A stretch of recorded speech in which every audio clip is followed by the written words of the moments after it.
Palmas Reales, Iglesia Bíblica Bautista, perfeccionando tu vida con la palabra de Dios.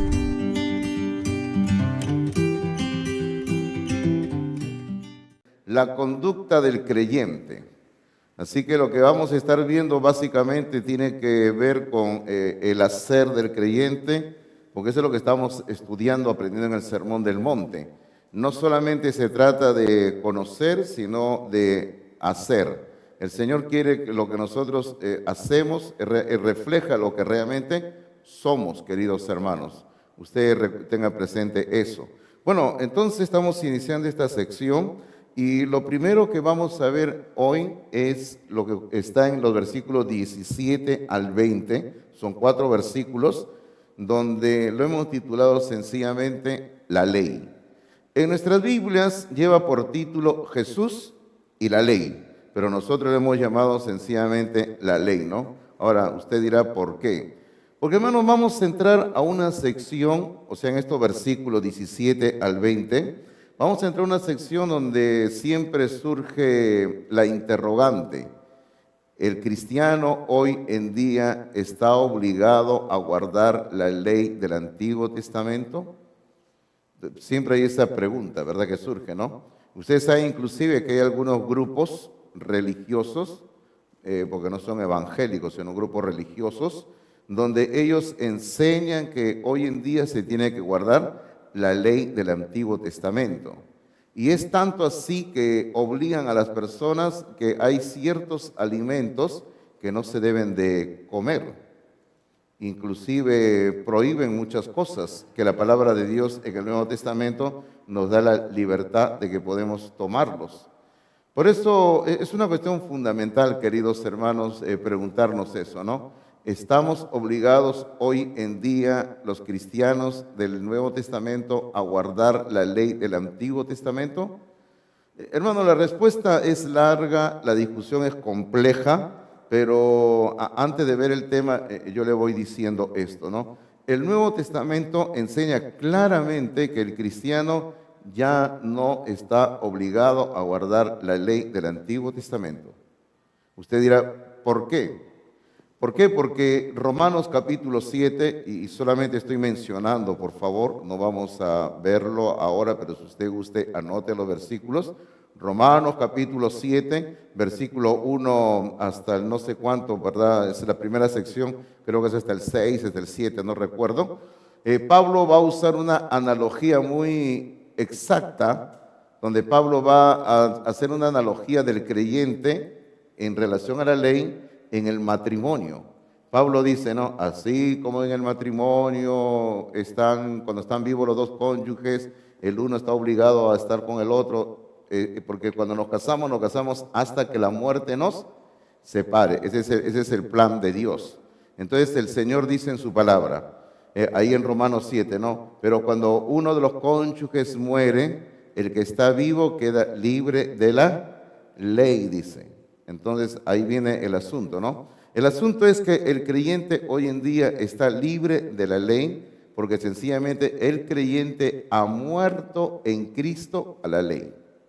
O sea, nosotros ya no tenemos nada que ver con la ley porque nosotros estamos muertos en Cristo a la ley. Eso es lo que dice Pablo en Romanos capítulo 7 cuando habla de la analogía del matrimonio.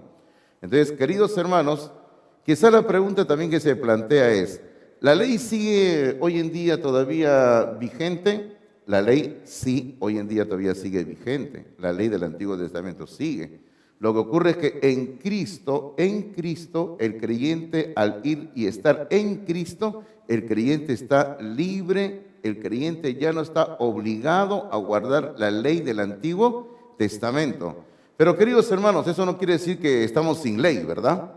Porque el apóstol Pablo en otra sección de las Escrituras va a decir de que hoy en día estamos bajo la ley de Cristo, que es un poco distinto. Y justamente esta sección que se inicia aquí en Mateo capítulo 5, versículo 17, hasta el final del capítulo 5, el Señor Jesucristo nos va a hablar justamente de esto, de que la ley tiene una dimensión más profunda que la simple letra. Y eso es lo que justamente vamos a estar viendo aquí. Pero vamos reduciéndolo o resumiendo lo que hemos estado diciendo. Hoy en día el creyente no está obligado a guardar la ley del Antiguo Testamento, porque según la palabra de Dios, el creyente en Cristo ha muerto a la ley. Y por lo tanto, la ley del Antiguo Testamento no tiene ningún efecto sobre el creyente porque estamos muertos en Cristo. Ahora, como le dije, no, pero la ley hoy en día sigue vigente, pero para nosotros ya no tiene ningún efecto. Pero, ¿qué va a hacer la ley? La ley, queridos hermanos, todo aquel hombre y toda mujer que vive sin Cristo y muere sin Cristo, dice la palabra de Dios que serán juzgados por las demandas de la ley. Hermano, porque la ley en sus exigencias es extrema. Por eso es que un hombre sin Cristo no tiene abogado ante la ley. Por eso es que la Biblia presenta que Cristo es nuestro abogado. Porque la ley exige sencillamente que el pecador tiene que morir. Por eso, un hombre que vive sin Cristo y muere sin Cristo, una mujer que vive sin Cristo y muere sin Cristo, el día que se presente ante Dios, la ley sencillamente lo va a condenar. Nada más. Y lo único que queda es muerte para el pecador, para la pecadora sin Cristo. Pero en Cristo Jesús ahora estamos seguros, hermanos. ¿Qué dice usted? Amén. Pero eso es para los que están en Cristo, ¿ah? Eso es para los que están en Cristo. No para los que están en una iglesia, por si acaso. Por si acaso, no es para los que son bautistas. Hablemos de los bautistas nada más, ya dejemos a los otros grupos ahí tranquilos donde están ya. O sea, no es para los que están asistiendo a palmas reales, eso no lo va a salvar a usted. No es para los que son miembros de esta iglesia de aquí. O no es porque a mí me bautizó el pastor Martín Lazo, a mí me bautizó el pastor Fernando Hidalgo, o hace años me bautizó el pastor Oliver Williams. No es eso, hermanos. No es eso. Solamente la persona que está en Cristo. Eso es. En Cristo es lo que nos salva. No es la iglesia, por si acaso. Así que si usted aún no está en Cristo, tiene que venir a Cristo Jesús ahora. Es algo urgente. Entienda lo que le estoy diciendo. Ok, este es un aperitivo nada más porque tenemos el sermón, todavía no hemos hecho nada del sermón. Así que vamos a la nota del sermón para terminar hoy día, ¿sí? Porque estoy escuchando cómo suenan las ollas allá y me están llamando, creo, ¿ya? Muy bien, entonces, lo primero que vamos a ver ahí en sus apuntes, por favor, coja su lápiz, su lapicero, número 1, es el Señor ante la ley. Y aquí el Señor va a comenzar a corregir un pensamiento erróneo, ¿ya? Porque había un pensamiento erróneo. Eso era justamente, usted tiene que poner ahí bajo el punto 1, donde dice letra A, dice un pensamiento erróneo, un pensamiento equivocado, erróneo. ¿Qué dice el versículo 17? Por lo menos al comienzo dice así, capítulo 5 de Mateo, versículo 17, al comienzo dice así: no penséis que he venido para abrogar la ley o los profetas. O sea, ese era lo que la gente pensaba, ese era el pensamiento erróneo. ¿Cuál era el pensamiento equivocado que había en ese tiempo? Como estaban escuchando que Jesús estaba predicando de una forma diferente, estaban oyendo que Jesús enseñaba de una forma diferente, estaban también viendo que Jesús hacía cosas distintas a lo usual, entonces todos pensaban que Jesús había venido para cambiar la ley de Dios, la ley del Antiguo Testamento. Pero ¿qué le dice el Señor aquí en el versículo 17? Le dice: no penséis que he venido para abrogar la ley o los profetas. Yo no he venido para dar por terminada la ley, le dice. Y eso es lo que realmente Cristo hizo. ¿Ah? Y usted no vaya ahora a decir, pero pastor, usted hace un momento dijo, no, yo he dicho de que el creyente en Cristo está libre de la ley. Y recuerde, la ley, yo le he dicho, ¿la ley sigue vigente hoy en día o no? Les he dicho que sí sigue vigente. Y la ley es una condenación para el hombre y la mujer que está sin Cristo. Por eso el Señor dice ahí, no penséis que he venido para abrogar la ley y los profetas. Ahora, el Señor Jesucristo cuando nació en la época en que estaba vigente la ley. Y según la palabra del Señor, según la Biblia, el Señor cumplió todas las exigencias de la ley del Antiguo Testamento. Ahora, justamente eso nos lleva a lo que dice, ahí hay un pensamiento en sus apuntes que dice: el Señor afirma que toda su enseñanza se ajustaría absolutamente a toda la palabra de Dios. toda la palabra de Dios. Perdón, pero aún sigo con esta gripe que creo que está dándole a muchas personas, ¿no? Te agarra la gripe y no te deja, ¿no? Ese es como la SUNAT en nuestro país, ¿no? Cuando la SUNAT te agarra, no te deja, ¿no? Hasta sacarte el último centavo, ¿no? ¿Alguien trabaja acá en la SUNAT? Lo siento, ¿eh? Nadie trabaja, ¿no? Ay, qué bueno, tranquilo, ¿no? Qué bueno, ¿no? Así es. Pero bueno, dejemos de hablar mal del gobierno. Sí, hermano. Ya entonces le decía de que el Señor Jesucristo está corrigiendo un pensamiento equivocado que había, pero era claro de que Él había venido a cumplir absolutamente toda la palabra de Dios. Entonces, eso nos lleva al punto B, donde nos planteamos algo que vamos a contestar. En el punto B dice, ¿para qué había venido Jesús? ¿Para qué había venido Jesús? Claro, si esta pregunta nosotros nos la planteamos, usted me va a responder correctamente, aunque limitadamente, usted me va a decir, Jesús vino a morir por nuestros pecados. Usted tiene toda la razón, eso es absolutamente cierto, pero no quiero entrar ahorita en este tema, pero le quiero decir que Jesucristo cuando vino a la tierra, vino más o menos para cumplir 50 propósitos de parte de Dios. 50. Claro, nosotros simplemente hablamos de uno, ¿no? Morir en la cruz por nuestros pecados, ¿no? Y está bien, pero ese es uno. Todavía quedan 49 todavía. Pero uno de los propósitos por los cuales vino Jesús, aquí está en este versículo 17, donde dice, no penséis que he venido para abrogar la ley y los profetas, y luego dice, no he venido para abrogar, sino para cumplir. Ahí está. Lo que hace un momento les decía a ustedes, el Señor Jesucristo ha venido o vino a este mundo para cumplir toda la ley del Antiguo Testamento. Queridos hermanos, el Señor Jesucristo en síntesis ha cumplido la ley por nosotros.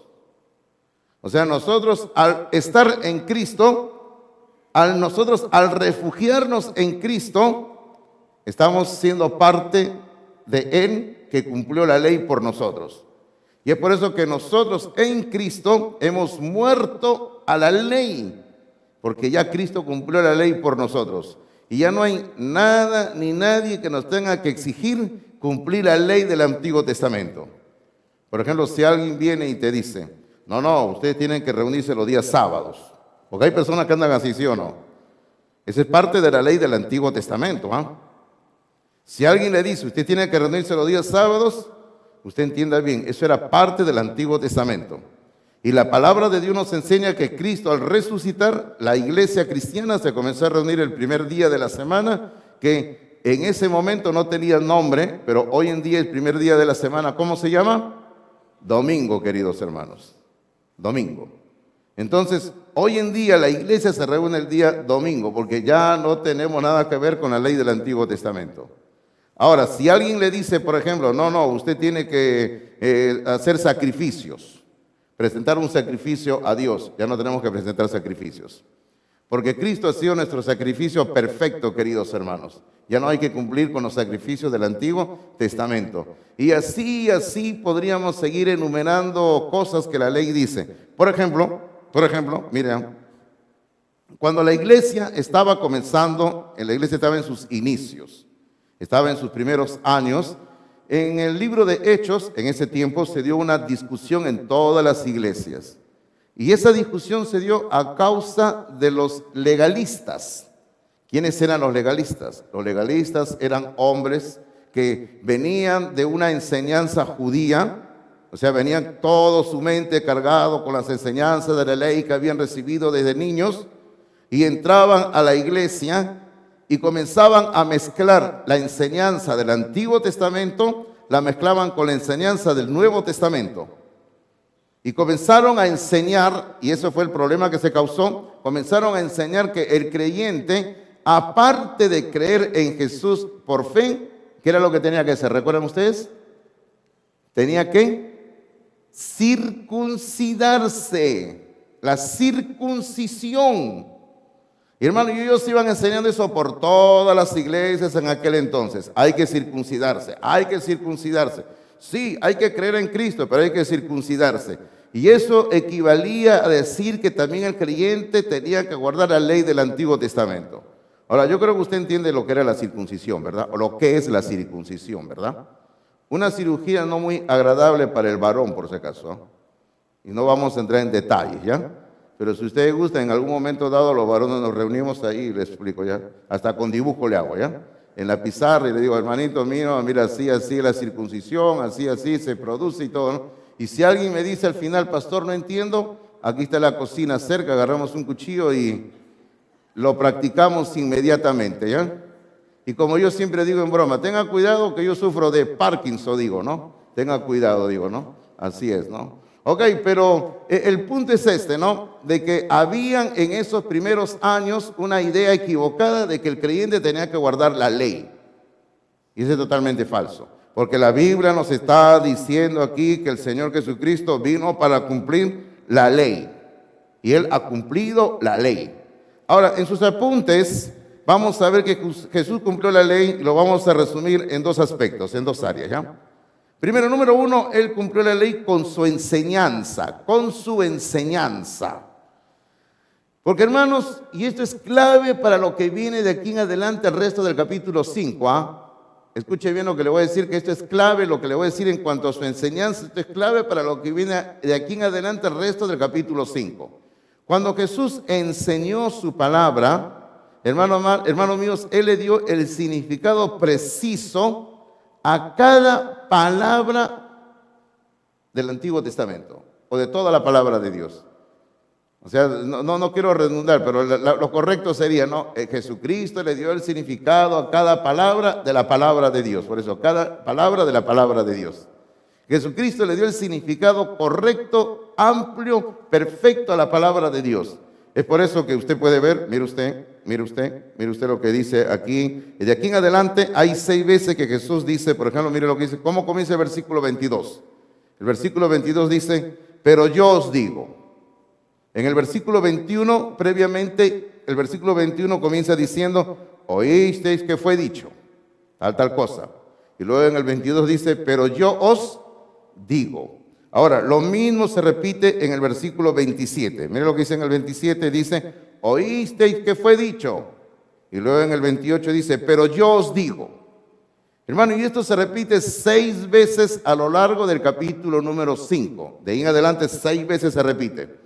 Cuando el Señor dice, pero yo os digo. Es que el Señor Jesucristo con su enseñanza le dio la amplitud de vida, le dio la explicación correcta, le dio el significado correcto y cumplió plenamente toda la palabra de Dios. Por eso él dice claramente en el versículo 17 que Él ha venido para cumplir la palabra de Dios. Y así fue. Luego, número 2, Jesucristo cumplió la ley, número 2, con su vida. Con su vida. Porque no hubo antes ni después de Jesucristo ningún hombre ni ninguna mujer que haya podido cumplir plenamente toda la palabra de Dios. Algunos expertos dicen que hay más de 600 mandamientos en el Antiguo Testamento. Honestamente, yo nunca los he contado, para ser honesto. Yo nunca he contado toda la ley del Antiguo Testamento, pero los expertos dicen que hay más de 600 mandamientos. Pero la palabra de Dios dice esto, miren, en otra parte dice, si uno toda su vida ha guardado la ley del Antiguo Testamento, o sea, ¿qué dice la ley? Dice esto, lo voy a cumplir. ¿Qué dice la ley? Dice esto, lo voy a cumplir. Y uno cumple toda la palabra de Dios aquí y allá, ¿no? Y la Biblia dice, pero si fallas en uno solo, ¿qué ocurre? Dice, te haces culpable de toda la ley del Antiguo Testamento, toda la ley te condena porque quebrantaste la ley de Dios. Ahora, y ahí viene el asunto, que el Señor Jesucristo, con su vida, es la única persona que ha cumplido toda la ley del Antiguo Testamento. No existe en toda la historia de la humanidad ningún hombre, ninguna mujer, que haya podido cumplir toda la ley del Antiguo Testamento, la ley de Dios. Ni siquiera un santo, ni siquiera una santa, ni siquiera una virgen, ni siquiera ningún líder religioso. Nadie jamás ha podido cumplir toda la ley de Dios. El único es el Señor Jesucristo. Ahora, sin embargo, Jesucristo, hermano mío, como dicen sus apuntes, Cristo vino a promulgar la nueva ley del amor. Él vino a promulgar la nueva ley del amor que cumple toda la ley. Es totalmente distinto. Ahora, como estábamos explicando hace un momento, yo le decía a ustedes, ahora, no por el hecho de que el Señor nos va a enseñar en su palabra, en el Nuevo Testamento, que ya estamos libres de la ley del Antiguo Testamento, no quiere decir que ahora estamos sin ley, de ninguna manera. Ahora, no quiere decir que ahora vamos a hacer lo que queremos, vamos a darle rienda suelta a nuestras pasiones, vamos a dar rienda suelta a nuestros deseos carnales, a nuestros apetitos, vamos a vivir como querramos, vamos a hacer lo que, hermanos, se nos viene el deseo de hacer. No es eso, porque ahora estamos bajo otra ley. Como dice aquí en sus apuntes, dice, Cristo vino a promulgar la nueva ley del amor, la ley del amor que cumple toda la ley.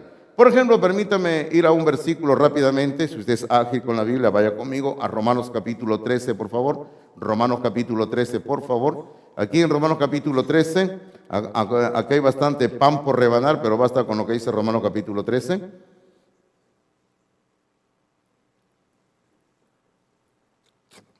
Romanos capítulo 13, el versículo número 8, por favor. El versículo número 8 dice así. Lo tienen, ¿verdad? Muy bien, dice así. No debáis a nadie nada. Eso es importante, ¿eh? Eso es importante, queridos hermanos. Y ahí permítame decirle, ¿no? Usted tiene deudas, pague sus deudas. ¿Ok? Si usted tiene deudas, pague sus deudas. Hay personas que tienen la mala costumbre de andar de deuda en deuda, ¿no? Se piden prestado, luego se sacan prestado de otro lugar para pagar la deuda anterior, ¿no? Y eso está mal, queridos hermanos, eso está mal. La Biblia dice, no debáis a nadie nada. Ahora, ¿cuál es la única deuda que el creyente debe de tener? Si usted sigue leyendo, dice, si no, o sea, ahí viene, la única deuda que hay que tener, dice, si no, el amaros unos a otros. Es la única deuda que el creyente debe de tener. O sea, el creyente siempre tiene que estar buscando que pagar esa deuda del amor. Y luego la segunda parte del versículo que estamos leyendo dice, porque el que ama al prójimo, dice, el que ama al prójimo ha cumplido la ley. Queridos hermanos, esto es lo que la palabra de Dios dice. La palabra de Dios dice, amar al prójimo es cumplir la ley de Dios. Ahora, en sus notas que usted ha recibido, aquí al comienzo hay un versículo que hemos colocado, donde siempre aprovechamos para colocar un texto. Aquí al comienzo, debajo de la palabra Mateo bien grande, aquí abajo, acá hay un versículo que es de Gálatas capítulo 5, versículo número 14, dice así, porque toda la ley, referencia a la ley del Antiguo Testamento, toda la ley en esta sola palabra se cumple. ¿Cuál es esa sola palabra? Amarás a tu prójimo como a ti mismo. Ese es el resumen de la ley, queridos hermanos. El resumen de toda la ley es que hay que amar a nuestro prójimo. Hay que mostrar amor, no solamente un cariño nada más, no solamente un querer, sino hay que demostrar amor. Ahora, si usted quiere saber cómo se tiene que amar al prójimo, yo le recomiendo que usted lea dos cartas del Nuevo Testamento. Lea la carta de Santiago y lea la carta de Primera de Juan. Hágalo. Lea la carta de Santiago y lea la carta de Primera de Juan. Hágalo detenidamente. Y usted va a ver, por ejemplo, que Primera de Juan nos va a enseñar sobre amar al prójimo, amar al hermano, amar a la hermana en Cristo. Y Santiago nos va a enseñar algo práctico. Santiago va a decir así, ¿no? Más o menos así va a decir Santiago.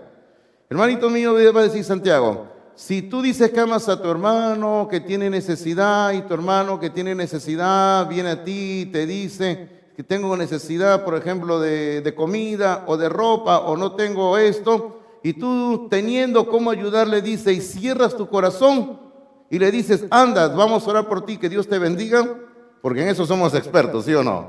Anda, vamos a orar por ti, que Dios te bendiga. Y si cierras tu corazón, ¿qué dice el Señor? Sencillamente, no amas a tu hermano, dice. No amas. Porque si tú teniendo le puedes dar una mano a tu hermano en Cristo, a tu hermana en Cristo, sencillamente no estás amando a tu hermano. Por eso le digo, lea Primera de Juan, en ese orden, lea Primera de Juan, porque Primera de Juan nos pone la base, amar al prójimo. amar al hermano. Y Santiago nos habla de algo práctico, cómo hay que amar al hermano en Cristo. Pero hoy en día tenemos que guardar la ley del amor, queridos hermanos. Ya no solamente la ley del Antiguo Testamento, sino la ley del amor. Ok, avancemos por favor, avancemos. En el punto número 2, en sus notas, acá hay una palabrita un poquito difícil de pronunciar, pero es la inquebrantabilidad. Yo creo que se entiende lo que quiere decir esta palabra, ¿no? Algo que no se puede romper, algo que no se puede quebrar. La inquebrantabilidad de la Escritura, de la Escritura.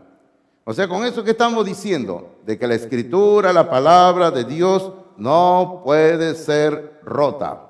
La palabra de Dios no se puede quebrantar. La palabra de Dios se va a mantener tal como está con lo que dice. Y aquí entramos a ver algo que el Señor va a decir en el versículo 18. Pero aquí en el versículo 18, hermano, encontramos una afirmación precisa que Cristo hace. Una afirmación precisa, una afirmación puntual. Mire lo que dice el versículo 18, dice así: porque de cierto os digo, o sea, algo muy verdadero, dice, porque de cierto os digo que hasta que pasen el cielo y la tierra, ni una jota, ni una tilde pasará de la ley, hasta que todo se haya cumplido. Aquí está lo que el Señor está diciendo. Esta es la afirmación de Cristo. ¿Qué es lo que está diciendo el Señor? Por favor, permítanme sus apuntes. Hemos colocado un pensamiento ahí donde dice: el contenido de la Escritura tendrá plena eficacia. Eficacia. El contenido de la Escritura tendrá plena eficacia y todo lo profetizado tendrá cumplimiento. Cumplimiento. Ahora, ¿hasta cuándo? Hasta la remoción del universo de su actual estado. Hermano, porque todo el universo un día va a desaparecer. Usted sabía eso, ¿verdad? La Biblia dice que un día Dios va, y hace la comparación, vamos a decir, con un manto, con una frazada. Y la Biblia dice que Dios un día va, así como usted recoge su frazada, pues, ¿no? O su sábana, su colcha, no sé. Usted tiene su cama, ¿verdad? Algunos no tienen su cama jamás. Como una persona me dijo una vez: ¿para qué voy a tender mi cama si después en la noche la vuelvo a destender? Dice. Ay, Señor, digo, porque hay gente así, digo, ¿no? Pero bueno, hay personas, ¿no? Bueno, hablemos con seres humanos normales, ¿ya? Entonces, cuando uno tiene la frazada ahí, la sábana o el edredón, usted lo recoge. Ya vamos a decir, usted lo envuelve y usted lo guarda. La Biblia dice que va a llegar un día cuando Dios va a hacer eso con el universo. Así exactamente Dios utiliza esa figura, dice la manta. Así como nosotros agarramos la manta, la doblamos y la guardamos, Dios un día va a desaparecer todo el universo. Y usted dirá: ¿y qué es lo que va a haber, pastor?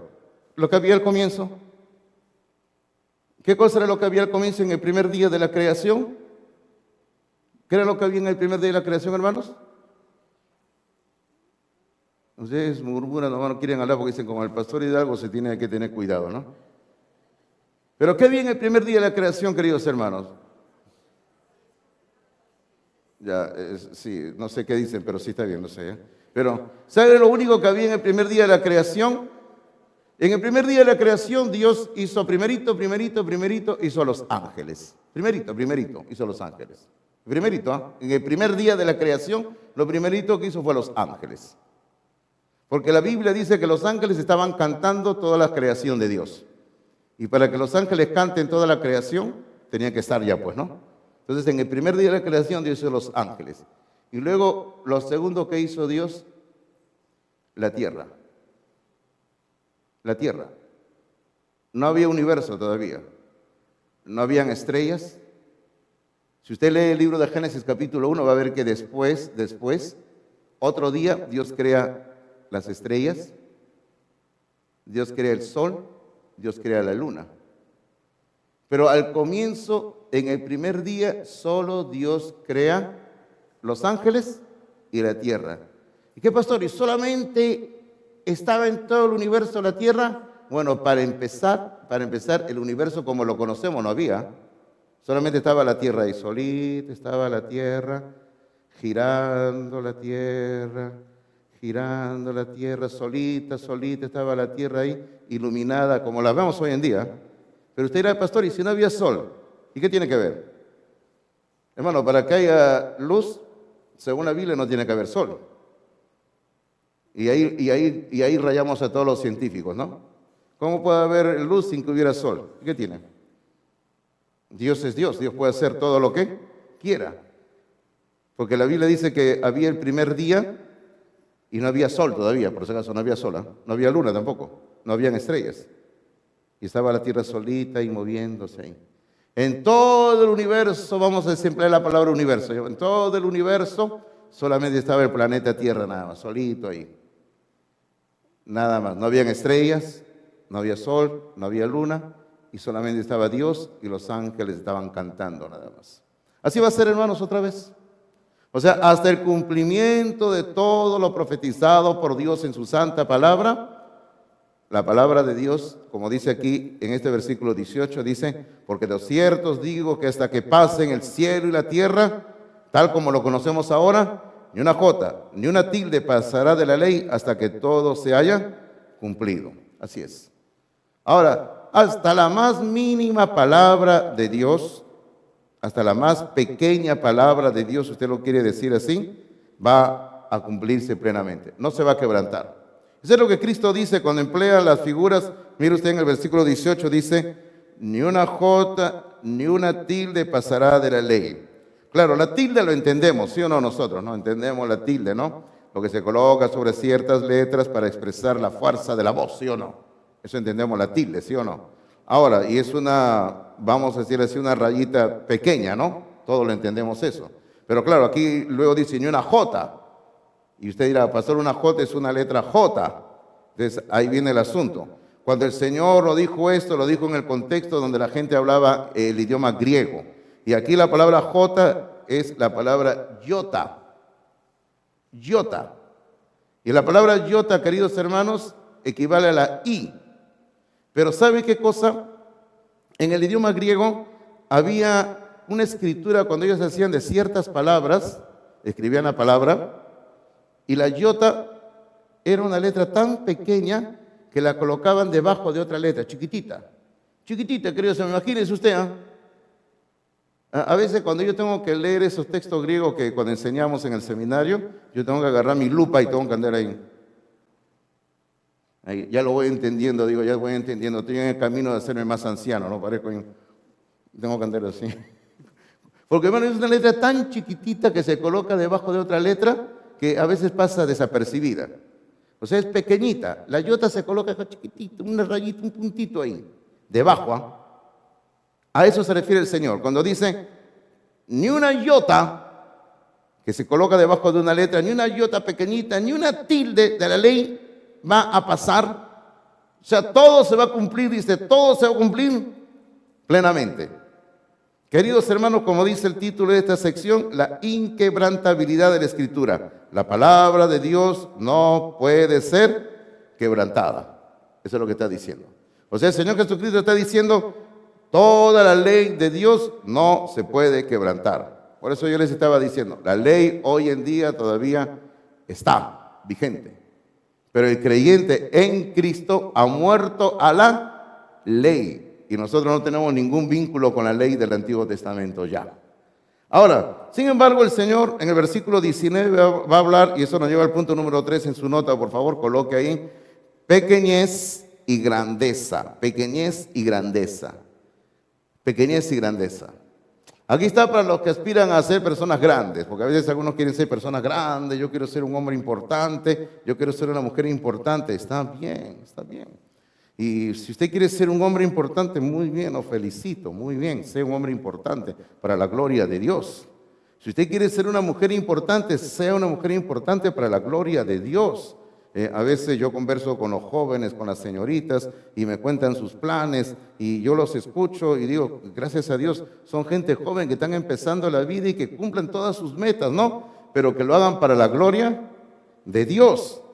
Pero hablando en términos de trascendencia eterna, digámoslo así, de trascendencia eterna, porque hermano mío, mire, hay una cosa muy diferente, ser grande profesionalmente. Y yo deseo que todos los jóvenes de mi iglesia que están estudiando en la universidad, alguna carrera, logren terminar la carrera y sean buenos profesionales, como digo, para la gloria de Dios. Pero, por ejemplo, si usted aspira a ser un excelente abogado, sea un excelente abogado. Tenga trabajo, logre las metas, destaque en su profesión, sea el mejor abogado que hay en el Perú, sea el mejor abogado que hay en América Latina, sea el mejor abogado que hay en el planeta Tierra, sea el mejor abogado. Sea el mejor profesional en el área que usted esté estudiando, ingeniería, medicina, lo que usted sea el mejor profesional para la gloria de Dios. Pero yo le voy a decir algo, pero esa carrera que usted está haciendo no tiene trascendencia eterna. ¿Por qué? Porque una vez que nos morimos y nos vamos a la gloria de Dios, a su presencia, esa carrera se queda aquí, ¿verdad? Pero hay algo que sí tiene trascendencia eterna. Y justamente en este versículo tiene que ver con pequeñez y grandeza. Mire usted lo que dice el versículo 19. Al comienzo habla de lo que es pequeño. Dice, de manera que cualquiera que quebrante, o sea, si alguien quebranta uno de estos mandamientos muy pequeños, por más pequeños que sean del Antiguo Testamento, de la ley de Dios, y así enseñe a los hombres, muy pequeño será llamado en el reino de los cielos. Sencillamente, el que quebranta un mandamiento de Dios y enseña a quebrantar el mandamiento de Dios, ese hombre, esa mujer será muy pequeño en el reino de los cielos. Ahora, sencillamente, hermano mío, Dios está diciendo que el hombre o la mujer que quebranta la palabra de Dios y enseña a quebrantar la palabra de Dios, esa persona es muy pequeño. Luego dice quién es grande. La segunda parte del versículo nos presenta quién es grande. La segunda parte del versículo, queridos hermanos, nos va a decir lo siguiente. Dice, mas cualquiera que los haga y los enseñe, ojo, miren lo que dice, el orden, miren el orden. ¿Cuál es el orden? Hacer y enseñar. Fíjese ese orden, ese orden es muy importante. Hacer y enseñar. A veces algunos primero quieren enseñar y luego hacer, ¿no? No. Uno tiene que primero, según lo que la palabra de Dios dice, uno tiene que primero hacer y después tiene que enseñar. Entonces, volviendo a leer la palabra de Dios, dice, mas cualquiera que los haga y los enseñe, este será llamado grande en el reino de los cielos. Entonces, la verdadera grandeza, ¿cuál es? Hacer y enseñar la palabra de Dios. Esa es la verdadera grandeza. O sea, la grandeza, vamos a decir así, la grandeza que trasciende lo terrenal y que trasciende hasta lo eterno es hacer y enseñar la palabra de Dios. Esa es la verdadera grandeza. En sus apuntes hay un pensamiento que hemos incluido ahí que dice, el Señor insistía en que todo mandamiento de Dios debía ser obedecido.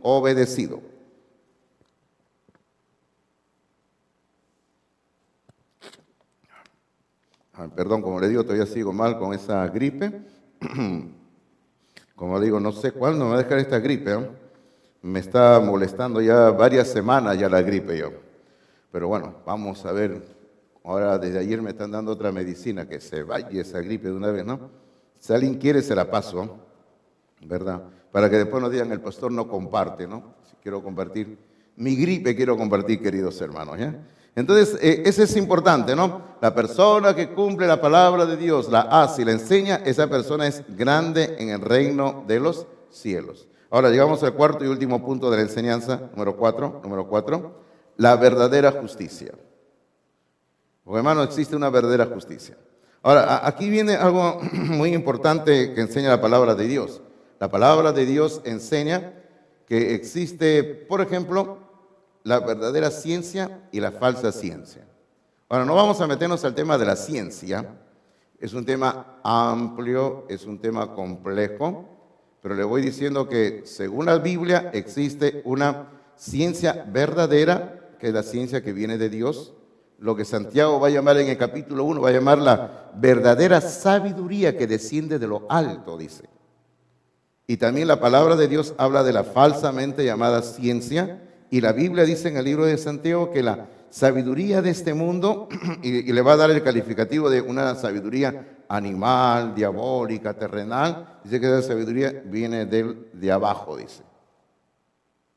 Así dice la palabra de Dios. Entonces siempre la palabra de Dios hace un contraste. Por ejemplo, en este caso se nos va a hablar de lo que es la justicia verdadera y lógicamente existe una justicia falsa. Ahora, no vamos a hablar, queridos hermanos, y no vamos a plantearnos la discusión que a veces en nuestro Perú sale las personas a gritar por las calles donde dicen, no, justicia, queremos justicia verdadera, ¿no? Y comienzan a hacer sus reclamos, comienzan a tirar piedras, queman llantas, hacen destrozo y medio de la propiedad ajena y todo lo que ocurre, todos nosotros somos testigos, lo vemos, lo vivimos, ¿verdad? Y oremos por la paz en nuestro país. Ahora, ¿queremos una justicia social verdadera? Sí, la queremos. Ahora, usted no vaya a decir que, ay, los evangélicos cierran sus ojos y no les importa lo que les sucede en el Perú. No, sí nos importa, porque vivimos en este país, amamos a este país y queremos una justicia verdadera en el Perú, sí la queremos. Una justicia social auténtica la queremos. Pero aquí, en este versículo 20, no se está hablando de justicia social. Se está hablando de otro tipo de justicia. Mire lo que dice el versículo 20. El versículo 20 comienza hablando de dos tipos de personas. Dice, porque os digo que si vuestra justicia no fuere mayor que la de los escribas y fariseos. Ahí comienza hablando de los escribas y fariseos. ¿Quiénes eran los escribas y los fariseos? Eran líderes religiosos de aquel entonces que tenían sus ocupaciones muy específicas. Los escribas eran básicamente los que se dedicaban a copiar la ley de Dios. Porque hermanos, usted sabe que la imprenta recién se inventó en el siglo XVI. Ahí recién se inventó la imprenta. Porque antes de eso todo lo que se hacía eran manuscritos. Manus, viene de mano, manus. Manuscritos, ¿verdad? O sea, todos los libros se copiaban así a mano. En la cultura hebrea, cuando se copiaba la ley de Dios, se hacía muy distinto como se hacía en las culturas no hebreas. Por ejemplo, ¿cómo copiaban los escribas la ley de Dios? Ellos colocaban aquí, digamos, el pergamino del libro de Isaías, digamos, ¿ya? Entonces comenzaban ellos a decir aquí este versículo así y al costado comenzaban a copiar así. O usted dirá, sí, pastor, así lo copiaban todos. No, así no lo copiaban todos. En otras culturas, por ejemplo en la cultura griega, en la cultura romana, ¿cómo se copiaban los libros? Se copiaban en unos talleres donde se colocaba un lector y había un grupo de personas ahí en sus mesas, podían ser, no sé, 10 o 20, de acuerdo a la capacidad en el salón, y el lector comenzaba a leer el libro que se quería copiar, y comenzaba a leer, ¿no? Sí, despacio y fuerte para que todos lo escuchen, y todos los que estaban ahí estaban escribiendo, pues, ¿no? Escribe. Pero en la cultura hebrea, hermanos, no era así. Un hombre se dedicaba solo a copiar la palabra de Dios. Ellos no la dictaban. Y ese era el trabajo de los escribas. Ahora, ¿usted se puede imaginar qué trabajo tenían ellos? Todos los días estaban dedicados a copiar las escrituras, la palabra de Dios, para que la gente pueda leerla. Y por ahí había otro grupo, los fariseos, que eran los que guardaban estrictamente toda la ley de Dios. Llámense los bautistas, pues, ¿no?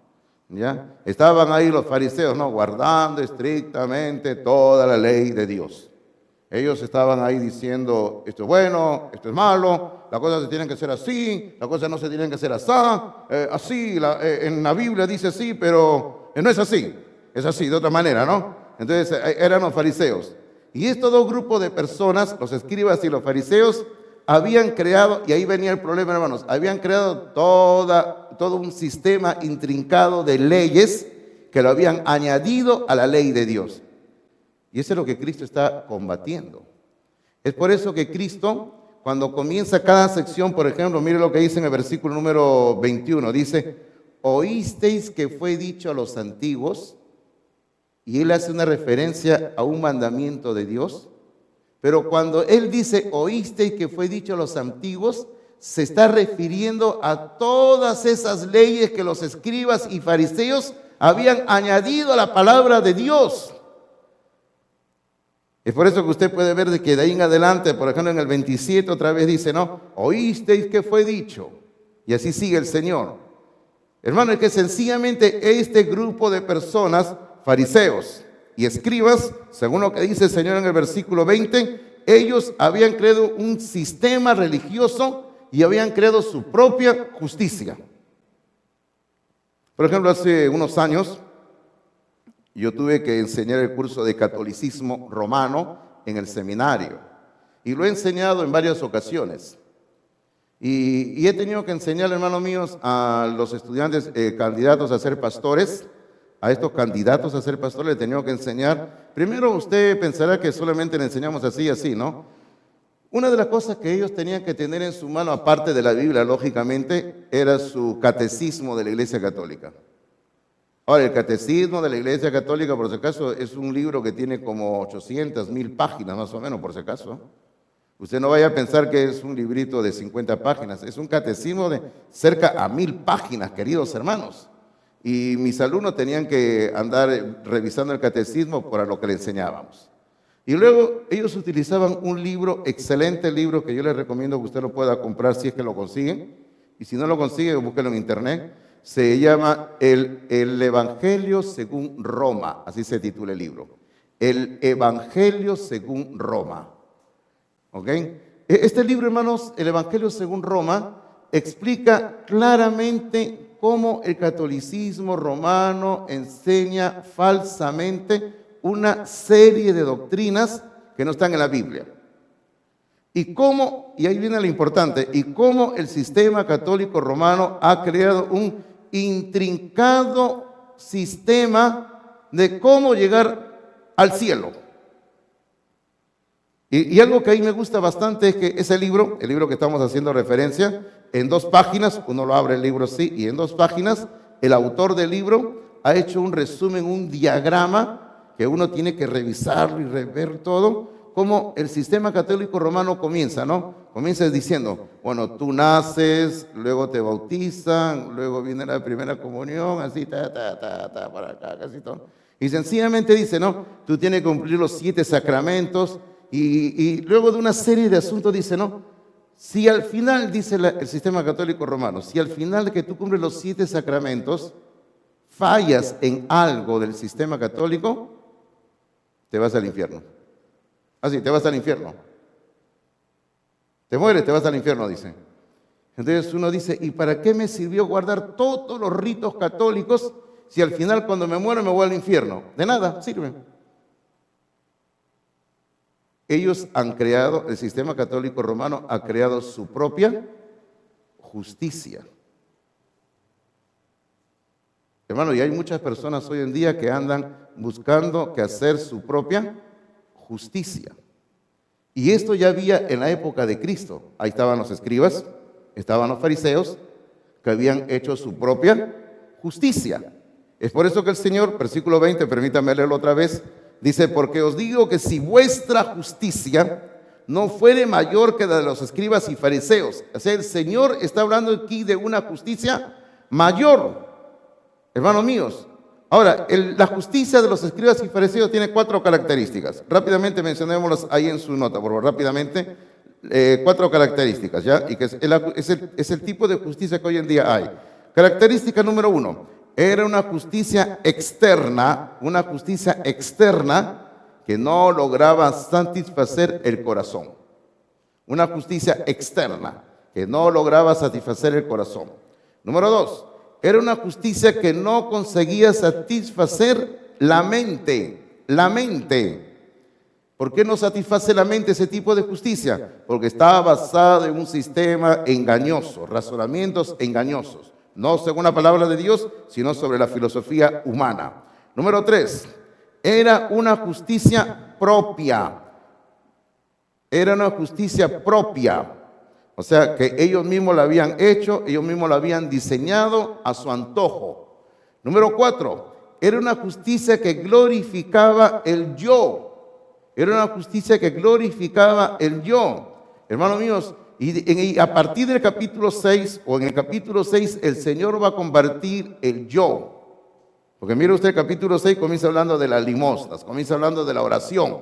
Y el Señor, por ejemplo, va a decir, cuando tú des limosna, dice, no lo des delante de todos para que todos te vean y te aplaudan, ¿sí o no?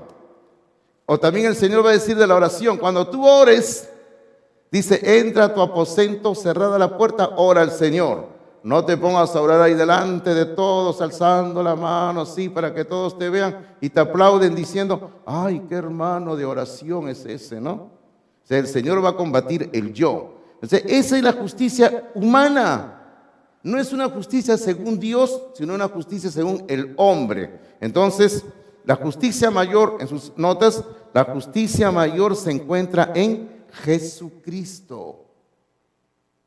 Porque el versículo 20 dice eso, la justicia, el versículo 20 dice claramente, no emplea la palabra mayor, pero dice así, si vuestra justicia no fuere mayor, o sea, si ustedes no tienen una justicia mayor que la de los escribas y fariseos, no entraréis en el reino de los cielos. O sea, para entrar al reino de los cielos necesitamos la justicia de Jesucristo, nada más.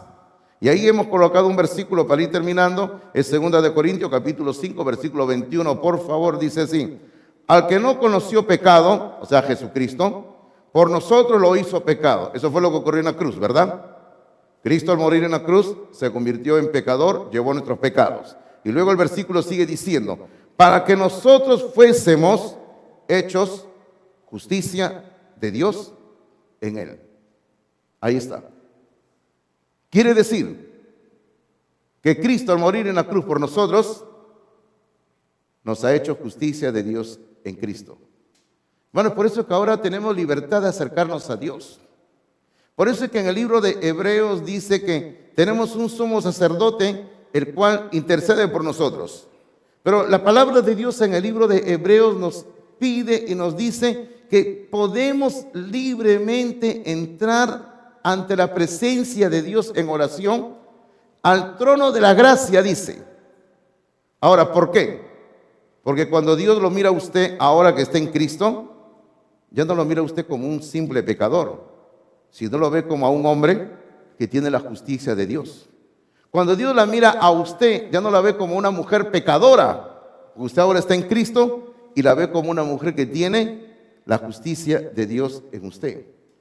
Esto es algo así más o menos para que usted me entienda, queridos hermanos, como colocarse una sotana, una toga, porque sotana usted ya vamos a pensar en el sistema católico, ¿no? Vamos a hablar de una toga.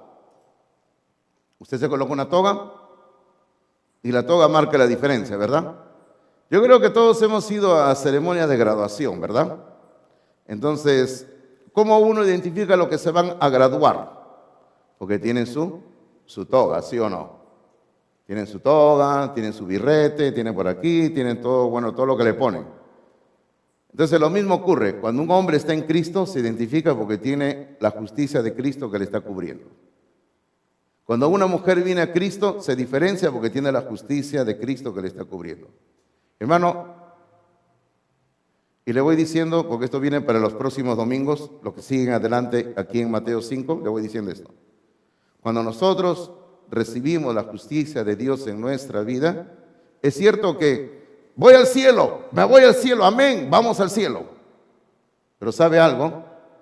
Cuando usted recibe la justicia de Dios en su vida, nuestro estilo de vida en esta tierra cambia.